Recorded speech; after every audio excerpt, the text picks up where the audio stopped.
नमस्कार। रुआ आज तक देख रहल बानी और हम रुआ साथे बानी आई नैना। आज रुआ खातिर खबर लेके आयल बानी, उहो भोजपुरी में।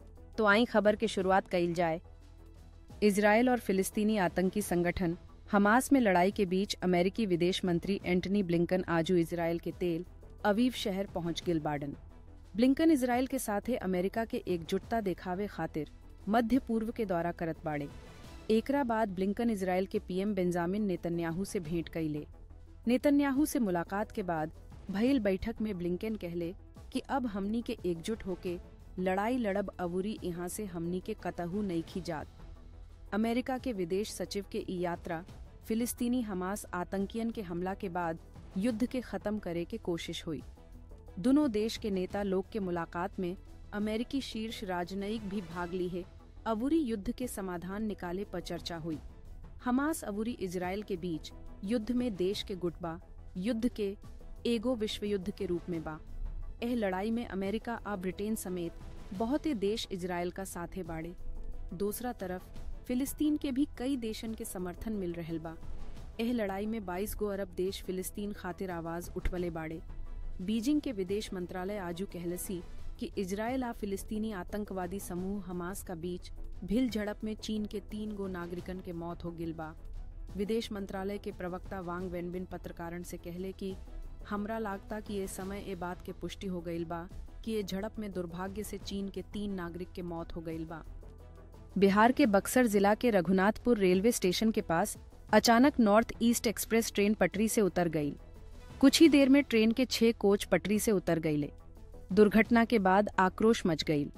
एकरा में 4 लोग के मौत हो गई, जबकि 100 से अधिक लोग घायल हो गईले। एहमे से 20 लोग के हालत गंभीर बनल बा।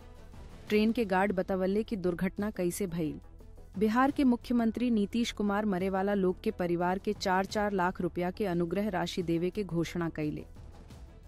राष्ट्रीय राजधानी दिल्ली में आम आदमी पार्टी के कार्यालय के सोझा गुरुवार के राज्य भारतीय जनता पार्टी के कार्यकर्ता अवूरी नेता भारी प्रदर्शन कइले। विरोध प्रदर्शन में शामिल नेता कार्यकर्ता दिल्ली सरकार पर बहुत गंभीर आरोप लगवले बाड़े। दिल्ली आबकारी नीति के मुद्दा पर भाजपा कार्यकर्ता विरोध करत बाड़े। विरोध प्रदर्शन में शामिल मजदूरन में आक्रोश चरम पर बा। भाजपा कार्यकर्ता सीएम अरविंद केजरीवाल अवूरी राज्य सरकार के खिलाफ भी नारा लगावत बाड़े। गुरुवार के आप मुख्यालय में भाजपा के प्रदर्शन के दौरान दिल्ली विधानसभा में प्रतिपक्ष के नेता रामवीर सिंह बिधुरी अरविंद केजरीवाल सरकार पर भ्रष्टाचार अवूरी भतीजावाद के आरोप लगवले। वो कहले कि दिल्ली में कट्टर ईमानदार सरकार के शासन में भ्रष्टाचार चरम पर बा। गुरुवार के प्रधानमंत्री नरेंद्र मोदी उत्तराखंड पहुंचले। उत्तराखंड के एगो बड़ उपहार देत पीएम मोदी 4200 करोड़ रुपया के योजना के शिलान्यास अवूरी उद्घाटन कइले। जनता के संबोधित करत पीएम मोदी कहले कि हमनी के दूर के पहाड़ में रहे वाला लोग के भी चिंता बा। एही से मात्र 5 साल में देश के 13.5 करोड़ लोग गरीबी से बाहर निकलल। ई एह बात के उदाहरण बा कि भारत आपन गरीबी खत्म कर सकेला। प्रधानमंत्री कहले कि हाल ही में देश लोकसभा अवूरी विधानसभा में 33% सीट आरक्षित करे के ऐतिहासिक फैसला ले ले बा। दशकन से लंबित ई काम राउर भाई आराउर बेटा पूरा करे में सफल भिल बा। ओह घरी भी यहाँ के बहिन लोग बहुत चिट्ठी भेजत रहे। भगवान हमरा के आशीर्वाद देले बाड़े, हम तोहार सब दुख दूर कर देब। अपना के बाबा कहे वाला 33 साल के विनोद कश्यप ए शब्द से महिला के लुभावत रहले। तब ओ लोग के संगे बलात्कार करत रहले। अगर कवनो महिला उनकर विरोध करत रहे तो ऊ ओकरा के ब्लैकमेल करके ओकरा से पैसा वसूली शुरू कर देत रहले। इतने ना एह बाबा के अपन यूट्यूब चैनल भी बा। कई हजार यूजर एह बाबा के फॉलो करेले, लेकिन कहेले कि केहू के संगे गलत काम करे वाला कतनो शातिर होखे ओकरा अपना हरकत के नतीजा भोगे के पड़ेला। कुछ ऐसने भिल एह बाबा के साथे भी। गाजियाबाद के लोनी के 3 से 4 महिला द्वारका थाना में दिल्ली निवासी बाबा विनोद कश्यप के खिलाफ रिपोर्ट दर्ज करवली। बाबा पर पैसा खाती बलात्कार अवूरी ब्लैकमेल करे के आरोप रहे। पुलिस तुरंत बाबा के खिलाफ कार्रवाई का गिरफ्तार कर लेलस।